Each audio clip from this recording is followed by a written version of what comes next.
একদিকে ধ্বংস করার হুমকি, অন্যদিকে তলে তলে যুদ্ধবিরতির জন্য মরিয়া চেষ্টা।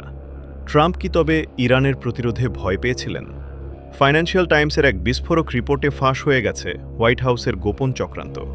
কেন ট্রাম্প পাকিস্তানকে ব্যবহার করে ইরানের কাছে শান্তির প্রস্তাব পাঠিয়েছিলেন? জানতে ভিডিওটি শেষ পর্যন্ত দেখুন। সবাই দেখছিল ট্রাম্প হুঙ্কার দিচ্ছেন যে ইরান কথা না শুনলে তাদের পুরো সভ্যতা ধূলিসাৎ করে দেওয়া হবে। কিন্তু পর্দার আড়ালে গল্পটা ছিল ভিন্ন। এফটির রিপোর্ট বলছে ট্রাম্প প্রশাসন কয়েক সপ্তাহ ধরে পাকিস্তানের উপর প্রবল চাপ দিচ্ছিল।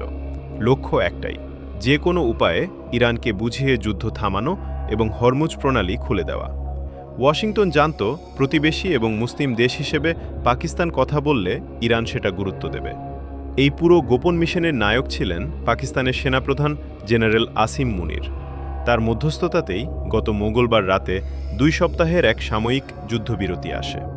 অথচ এই ঘোষণার মাত্র কয়েক ঘন্টা আগেও ট্রাম্প ইরানের বিরুদ্ধে চরম হুঙ্কার দিয়েছিলেন। অর্থাৎ বাইরে যুদ্ধন্দেহী ভাব দেখালেও ভেতরে ভেতরে ট্রাম্প ছিলেন ভীষণ অস্থির। ট্রাম্পের এই অস্থিরতার পেছনে মূল কারণ দুটি। প্রথমত, জ্বালানি তেলের দাম আকাশচুম্বী হয়ে যাওয়ায় মার্কিন অর্থনীতি চাপে পড়ছিল। দ্বিতীয়ত, ইরান যে এভাবে শক্ত প্রতিরোধ গড়ে তুলবে তা ট্রাম্প কল্পনাও করেননি। 5টি নির্ভরযোগ্য সূত্র নিশ্চিত করেছে 21 মার্চ থেকেই ট্রাম্প মনে মনে এই যুদ্ধবিরতি চাইছিলেন। বিশ্ব রাজনীতিতে যা দেখা যায় তার চেয়ে আড়ালের গল্প অনেক সময় বেশি রোমাঞ্চকর হয়।